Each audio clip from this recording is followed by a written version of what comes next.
আমরা আপনারা দুজন একটু বলেন যে আপনাদের সার্বিক আইন শৃঙ্খলা এবং হচ্ছে হাইওয়েতে আছেন, আপনার চ্যালেঞ্জগুলো কি এখানে?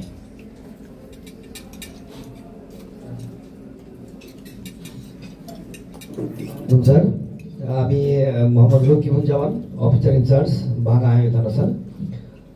স্যার, আমি প্রথমে বলতে চাই যে এখানে যে কথাগুলো হয়েছে স্যার, এখানে হাইওয়ে একটা গুরুত্বপূর্ণ এলাকা, সবচেয়ে বিজি আমার অত্র দক্ষিণবঙ্গের মধ্যে হাইওয়ের মধ্যে সবচেয়ে বিজি এলাকাটা। তো আমার যে সমস্যাগুলো স্যার ফেস করছি আমি, সেটা হচ্ছে স্যার আমার অ্যাডিশনাল যে স্যার মনে হয় আপনার সাথে একটু কথা বলেছিল স্যার। আমার মেন সমস্যা হচ্ছে স্যার রাস্তা থেকে আমার থানাটা অল্প একটু পথ, মানে সেই জায়গাটা স্যার নাই, পিস না, রাস্তার গাড়ি যেতে আসতে খুব সমস্যা, যেমন সামান্য একটু রাস্তা স্যার। এটুকু করলে আমার, যেমন কালকেও রাত্রে 3টা এবং 4টায় দুইবার আমার পার্টি বেড়ে গেছে স্যার, মানে যখন অ্যাক্সিডেন্ট হয় আমাদের। এটা রোডস অ্যান্ড হাইওয়ে সম্ভবত স্যার।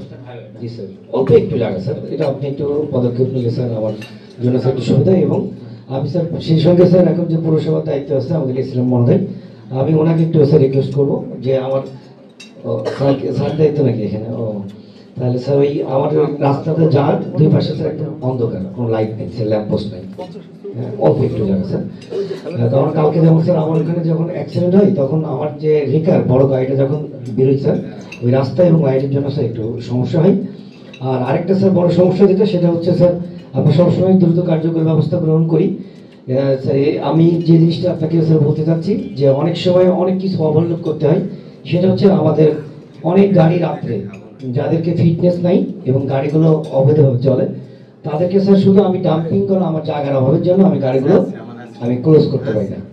তো আমার স্যার ওখানে দুই পাশে হচ্ছে সরকারি জায়গা এবং পুকুর আছে, জনমত এবং সবার সাথে দৃষ্টি আকর্ষণ দ্বারা আপনার করতেছি স্যার। এটা আমি যেটা শুনেছি স্যার, যে এটা মাটি ভরাট করলে ওই আমাদের এই জায়গাটা যদি আমি ডাম্পিং করার জন্য রাখতে পারতাম, তাহলে স্যার মহাসড়কে যে ত্রুটিপূর্ণ যানবাহনগুলো আমি সেগুলো ক্লোজ করে আরও এই অ্যাক্সিডেন্টের মাত্রাটা হয়তো কমাতে পারতাম স্যার। একটু দেখো এগুলো কিভাবে তাকে হেল্প করা যায় স্যার।